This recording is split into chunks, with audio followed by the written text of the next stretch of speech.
जे आहेत अनेक वर्षापासून त्यांचे टेंडर संपले आहेत। तर अनेक ठिकाणी ह्या वर्षी एप्रिल 1 तारखेपासून ह्या वर्षी अनेक सेतू केंद्र बंद करण्यात आली आहेत, बंद झाली आहेत आणि त्या बदली महा ई सेवा केंद्र महाराष्ट्रात ठिकठिकाणी सुरू केले आहेत। सेतू केंद्र बंद का झाले? कारण का त्यांची टेंडर जे आहे ते एप्रिल महिन्यात संपलं। त्याच्यानंतर शासनाकडून रिटेंडर करण्यात आलं, पण एवढ्या जाचक अटी असल्या कारण कोणी त्या ठिकाणी प्लेयर्स पुढे आले नाहीत आणि अजूनही महाराष्ट्रात अनेक जिल्ह्यामध्ये सेतू केंद्र सुरू नाहीत।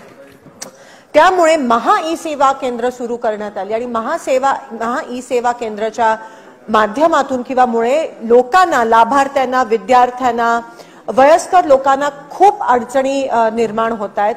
दिवसभर एकतर ते जे महा ई सेवा केंद्र आहेत, आधी सेतू 33 रुपये मध्ये दाखले काढून द्यायचं, आता महा ई सेवा केंद्रामध्ये 100, 200, 300 असे रक्कम त्या ठिकाणी घेतले जात आहेत।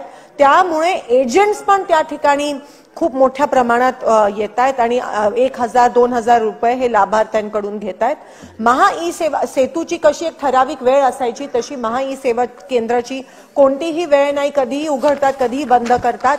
आणि मुख्य म्हणजे हे जेव्हा दाखले द्यायची वेळ येते, मग ते वयाचा दाखला असेल, उत्पन्नाचा दाखला असेल, ते वेळेत देत नाहीत। ते द्यायला एक महिना लावतात। सेतूमध्ये सकाळी अर्ज केल्यावर 2 दिवसात किंवा अगदी संध्याकाळी दाखले मिळायचे।